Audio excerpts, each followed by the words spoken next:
Assalamualaikum warahmatullahi wabarakatuh. Saya Nur Hidayah dari kelompok 6 kelas A2 ingin menyampaikan materi tentang perkembangan kognitif. Teori perkembangan kognitif Piaget mengemukakan bahwa sejak usia balita, seseorang telah memiliki kemampuan tertentu untuk menghadapi objek-objek yang ada di sekitarnya.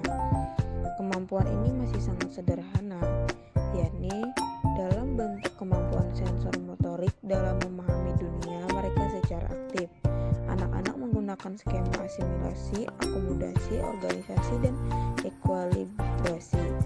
Dengan kemampuan ini, balita akan mengeksplorasi lingkungannya dan menjadikannya dasar bagi pengetahuan tentang dunia yang ada diperoleh kemudian, serta akan merubah menjadi kemampuan-kemampuan yang lebih maju dan rumit. Kemampuan-kemampuan ini disebut Piaget dengan skema. Selanjutnya tahap-tahap Piagetian. Yang pertama ada tahap sensori motor pada usia 0 sampai 24 bulan atau 2 tahun. Di tahap awal kehidupan, si kecil masih sangat terbatas dari segi kemampuan, namun setiap anak terlahir dengan bawaan berupa refleks dan rangsangan untuk mencari tahu dunianya.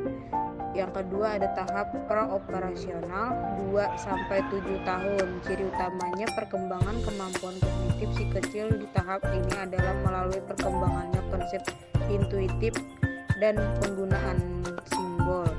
Yang ketiga ada tahap operasional konkret pada usia 7 sampai 11 tahun. Tahap ketiga perkembangan kemampuan kognitif anak adalah operasional konkret yang dimiliki oleh anak di kategori usia 7 sampai 11 tahun. Yang keempat ada tahap operasional formal mulai 11 tahun.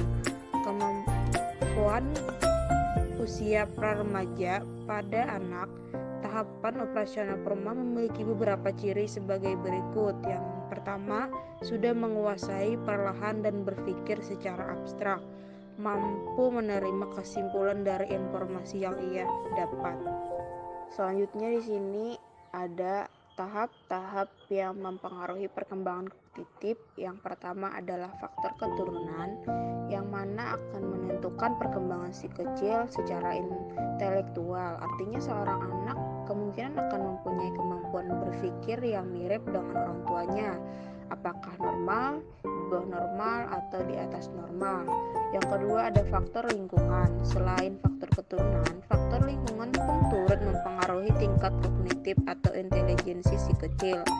Ada 2 faktor lingkungan yang paling meningkatkan perkembangan kognitif si kecil, yaitu keluarga dan sekolah.